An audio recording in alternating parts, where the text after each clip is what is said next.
Cives academici carissimi, vážené dámy a vážení pánové. Je mi ctí, že vás mohu jménem svým a jménem pana rektora Univerzity Palackého profesora Lubomíra Dvořáka přivítat dnes večer v těchto splnilých prostorech Kaple Božího těla.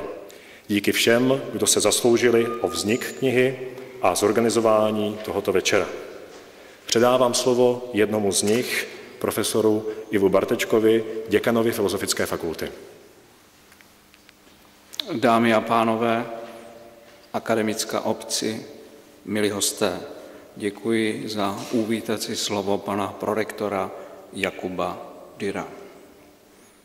Ambicí organizátorů, pořadatelů, vydavatelů, do budoucna 3 svazků, je představit Josefa Ludvíka Fischera, myslitele Fischera, v co možná nejucelenější publikační podobě, v šíři jeho odborných zájmů, v šíři jeho kulturního a politického angažmá, nutně s dominancí filozofickou a sociologickou.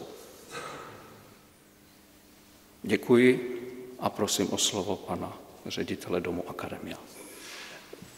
Pánové řekli skoro všechno, co bylo potřeba říci, ale zapomněli na jedno slovo. Zapomněli na slovo paměť, protože pro mě jako pro nakladatele je kniha především konzervace paměti. Konzervace toho, co by nemělo být zapomenuto a co bude důležité nejen pro nás, ale i pro další generace studentů. To je vše, co se dá k prvnímu svazku Josefa Ludvíka Fischera říci. Děkuji. Domnívám se, že už vše důležité bylo řečeno, že není téměř co dodat. Nicméně bych si přece jen dovolila několika slovy znovu zdůraznit význam vydavatelského počinu, jehož výsledku jste dnes svědky. Tato třešnička, jak uzrávala za vydatné spolupráce, jak už tady bylo řečeno, s nakladatelstvím Akademia, a čímž bych tedy chtěla vyslovit dík za skvělou spolupráci s tímto nakladatelstvím zde přítomnému panu řediteli Padevětovi. No a závěrem, protože opravdu už bylo všechno řečeno, bych si dovolila popřát této nové knize co nejrychlejší cestu k co nejširšímu počtu čtenářů. Děkuji.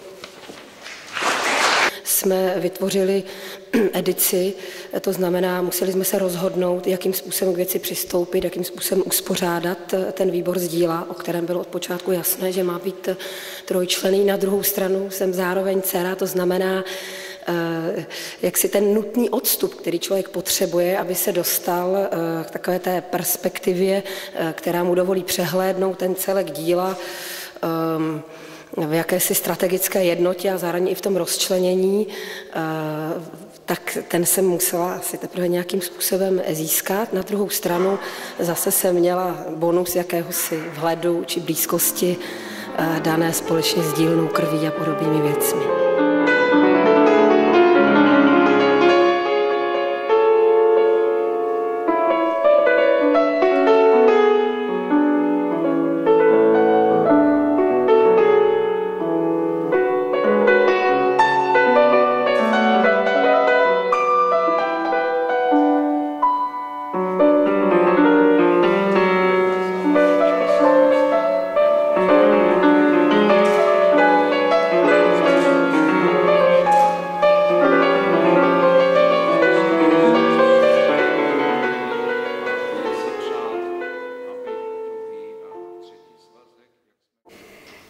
Umělec i všichni již tvoří, obracejí se svým dílem k těm, kdož jsou ochotní naslouchat. Považují svým právem mluvit, protože myslí, že dovedou říci něco hodné slyšení. Nemluvili by, kdyby nebylo ke komu mluvit. Mluví-li však k ostatním a cizím, musí jim ponechat totéž právo, které vyhradili sobě, právo volné odpovědi, právo kritiky. Kdo nechce jí slyšet, ať mluví sám k sobě. Právo mluviti k ostatním rodí i právo odpovídat. Tím spíše, že slovo jednou promluvené přestává býti výlučným majetkem toho, kdo je pronesl, stává se sociální silou, na kterou reagovat je nejen právem, ale mnohdy i povinností. Za svým slovem stojí mluvčí a na odpověď může odpověděti odpovědí svou.